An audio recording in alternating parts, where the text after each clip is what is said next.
आज नौजवानों को वर्गलाया जा रहा है, घुसाया जा रहा है, उन्हें मिसगाइड किया जा रहा है कि आप सियासी जमात अपने सियासी नजरियात राष्ट्रवादी पार्टी से मिला लीजिए। ये मुसलमानों को और शहर के नौजवानों को धोखा है। यकीन मानो, वो नौजवान जो गुमराह हो रहे सियासी तौर से, मैं ऐसे नौजवानों को सियासी गुमराह कहूंगा। वो गुमराह कर रहे हैं आपको, आपके सियासी मुस्तकबिल से खिलवाड़ हो रहा है। मजलिस-ए-इत्तेहादुल मुस्लिमीन आपकी अपनी जमात है, आपके हमख्याल, आपके नजरियात की जमात है, आपको आगे बढ़ाने के लिए आई हुई है। हमेशा आपके मुस्तकबिल को पेश नजर रखा है, हमेशा आपकी भलाई को पेश नजर रखा है। हर जगह मजलिस-ए-इत्तेहादुल मुस्लिमीन की क़यादत, चाहे कौमी हो, चाहे रियासती हो, चाहे शहरी सतह पर हो, आपके हुकूक और आपके आपकी तरक्की को हमेशा हमने अव्वलियत दी है। इसकी मिसाल आज बरसर-ए-इक़्तिदार कॉरपोरेशन में देख लीजिए। आज शिवसेना का खिलौना बना हुआ है बरसर-ए-इक़्तिदार। आज वो हालत हो गई है कि बरसर-ए-इक़्तिदार का मेयर अपनी मर्जी का कॉरपोरेशन में अकाउंटेंट नहीं बना सकता। अकाउंटेंट छोड़ो, अपनी मर्जी का मेडिकल ऑफिसर नहीं बना सकता। हमारे पास काबिल डॉक्टर्स हैं जिनकी डिग्री पोस्ट ग्रेजुएशन की है और जिनको तजुर्बा है हेल्थ ऑफिसर होने का, लेकिन ऐसे लोगों को नजरअंदाज करके ऐसे लोगों को मालेगांव शहर का हेल्थ ऑफिसर बनाया जाता है जिन पर मोबाइल चोरी का इल्जाम नहीं है, जो वीडियो कैमरे में सीसीटीवी में मोबाइल चुराते आए हुए हैं और जिसकी वजह से वो सस्पेंड होने के कगार पर थे। सिर्फ दादा भूसे की इमा पर, सिर्फ नदी के उस पार होने का उसे एजाज दिया जाता है, दादा भूसे का वोटर होने का उसे अवार्ड दिया जाता है कि जो एक मोबाइल चोर है उसे हेल्थ ऑफिसर बनाया जाता है। बजट देख लो या आने वाला बजट देख लेना, शहर यहां तरक्की को तरस रहा है। शहर का यह इलाका बुनियादी जरूरियात को तरस रहा है। शहर का यह इलाका आज भी पस्ती की जिंदगी गुजार रहा है।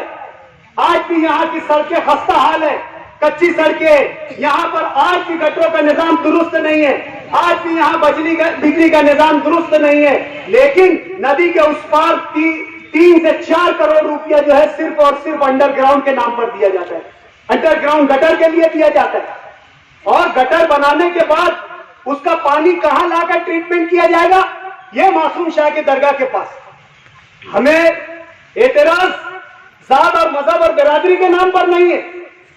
अगर आप अपने शहरियान की हिफ्ज़ान सेहत के लिए, ये शहर की मुस्तकबिल के लिए इस शहर की अच्छी हिफ्ज़ान सेहत के लिए, यहाँ के रहने वाले लोगों की अगर सेहत के आप फिक्रमंद है, तो मैं आपसे एक गुजारिश करता हूं कि जो दादा हुसैन ने यहाँ पर मासूम शाह कुट्टी के पास एनबीआर तर्ज का जो यहाँ पर ट्रीटमेंट प्लान मंजूर किया है, आप उसे मुस्तरद करवाइए, रद्द करवाइए, वरना कल मुस्तकबिल में यह होगा कि वो जो गंदा और जो जरासीम वाला जो पानी है वो यहाँ पर आकर जमा होगा, जिसकी सड़न से और जिसकी बदबू से इस इलाके में बीमारियां फैलेगी। लेकिन मैं बोलता हूं, आप में ना इतनी सियासी और ना आप में इतनी इखलाकी जुर्रत है। आप अब इक्तदार की हवस में इतने अंधे हो चुके हैं कि शहर के इस मुफाद से आप चश्मपोशी कर रहे हैं। सिर्फ आपको अपना इक्तदार अजीज है, आपको सिर्फ अपनी कुर्सी अजीज है, सिर्फ आप ये चाहते कि कैसे आप मेयर, आपके बीवी मेयर, आपके बच्चे बरसर इक्तदार रहे, इसलिए शहरियान की सेहत के साथ भी आप खिलवाड़ कर रहे हैं। आपको कमाई चाहिए, आपको रुपया पैसा चाहिए, आपको शहर का गरीब नहीं चाहिए, आपको शहर की गरीबी और परेशानी नहीं दिखती, आपको शहर की परेशान हाली नहीं दिखती, आपको शहर का मजदूर तबका नहीं दिखता, उनकी मेहनत से कमाई नहीं दिखती, सिर्फ आपकी नियत उनकी कमाई पर डाका डालने की। आपने घर पट्टी का सर्वे कराया और वो सर्वे चालू है। हमसे यह वादा किया गया था कि हम पुराने रेट में ही रखेंगे और जो नई इमारतें हैं उसका सर्वे करेंगे, लेकिन आज भी पुरानी इमारतों का और पुरानी इमलाक का सर्वे जारी है। आने वाले वक्त में तमाम सर्वे के बाद आप पर घर पट्टी ठोक दी जाएगी और आज से 10 गुना बढ़ा कर दी जाएगी। ये आज की मुफाद परस्त कयादत का नतीजा है कि शहरियान परेशान है। हम इसे फिरका परस्त की ऐनक से नहीं देखते, हम इन्हें अपने हुकूक की ऐनक से देखते हैं। ये हमारे हुकूक है, हम इस शहर के शहरियान हैं, हम भी टैक्स भरते हैं, हमें भी यहाँ पर सहूलियत की जरूरत है, हमें भी बुनियादी सहूलियत चाहिए, हमें भी हिफ्ज़ान सेहत अच्छा चाहिए, हमें भी हमारे बच्चों की सेहत की जरूरत है, हमें भी हमारे बच्चों के मुस्तकबिल की जरूरत है, हमें भी एक अच्छे माहौल में जिंदगी गुजारने का हक है। हमें हमारा अपने आप के इक़्तिदार की लालच में हमसे हमारा हक मत छीनिए, हमें हमारा हक दीजिए। और आप नहीं दे सकते हक तो उतर जाइए कुर्सी से। इन शहरियान को उनका हक मजलिस इत्तेहादुल मुस्लिमीन जिस शहर के एमएलए मुफ्ती मोहम्मद इस्माइल कासमी की क़यादत से देकर बताएगी। ये बताएगी मजलिस के इस शहर में मुसलमानों का क्या हक है, किस तरीके की मुसलमान जिंदगी गुजार सकता है। एक बार आप हमें इख्तियार दीजिए, एक बार आप हमें लोकल बॉडी का इख्तियार दीजिए। इंशाअल्लाह अजीज हमने जैसे इस वार्ड की काया बदली है, इंशाअल्लाह अजीज हम शहर की काया बदलेंगे।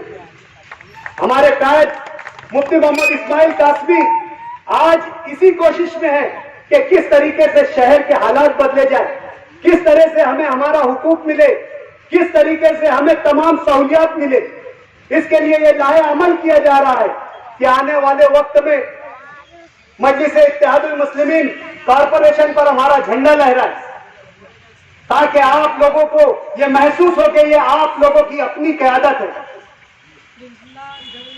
ये हवा फैलाई जा रही है कि मजलिस अकेला क्या कर लेगी, मजलिस को तो फला का साथ चाहिए, मालेगांव में मजलिस को तो फला का साथ चाहिए। मजलिस नदी के इस पार जो मजलिस जिस वोटों पर असर अंदाज होती है वहां पर 60 सीटें हैं, 60 सीटें हैं वहां पर। अगर आप लोगों ने तय कर लिया उन कबूतरों के मानिंद जो कबूतर शिकारी के जाल में फंस चुके होते हैं और अपना अलग अलग फड़फड़ाते रहते हैं, एक बुजुर्ग कबूतर इनसे कहता है कि हम तो अब जाल में फंस चुके हैं, कोई रास्ता नहीं है, अब शिकारी आएगा और हमारी गर्दनें जुबा कर देगा। हमारे पास सिर्फ और सिर्फ एक हल है कि पूरी कुव्वत के साथ हम जाल ले उड़े और ये जाल इस जगह से दूसरी जगह ले जाए जो शिकारी के दस्तरस से बाहर हो।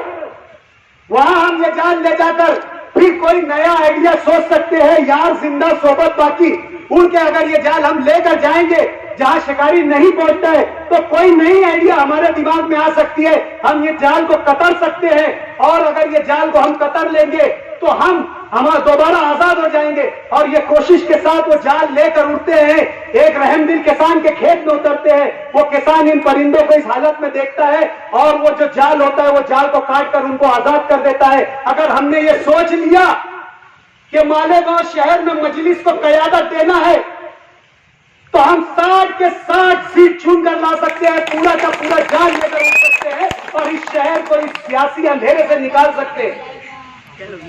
हमें मुफ्ती मोहम्मद इस्माइल साहब की क़यादत पर भरोसा करना होगा।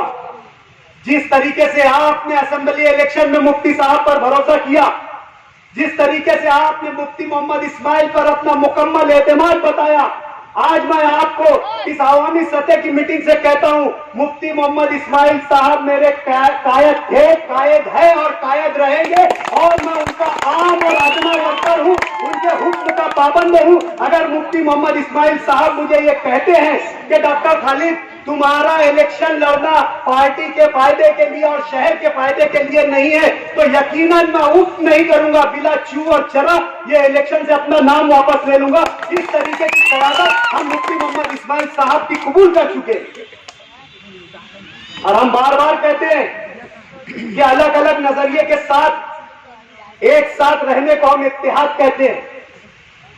अगर आपको मुफ्ती मोहम्मद इस्माइल कासमी की क़यादत पर भरोसा है, आपको अगर मुफ्ती मोहम्मद इस्माइल कासमी की लीडरशिप पर भरोसा है तो आपका मोस्ट वेलकम, आपको आपका हक दिया जाएगा, आपको इज्जत दी जाएगी। जिस तरीके में आप जो पिछले वक्तों में बेवकत थे फिर भी आपको इज्जत दी गई, इस मर्तबा भी आपको इज्जत दी जाएगी, लेकिन सवाल इज्जत का इज्जत के साथ होना चाहिए। क़यादत को तस्लीम करना चाहिए। क़यादत को मस्क करने की कोशिश छोड़ना चाहिए, बदगुमानी छोड़ना चाहिए, पीठ पीछे खंजर घोंपने का काम बंद करना चाहिए।